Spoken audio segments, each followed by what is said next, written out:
Scan for Sovi and straight A's only. Let's go!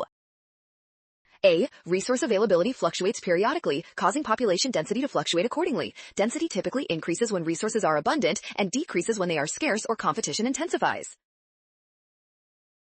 Comparing spring and summer gut contents allows researchers to determine if copod diets shift as resource availability, algae versus animals, changes over the season, specifically testing if large-bodied copods use animal prey when algae are scarce in early spring.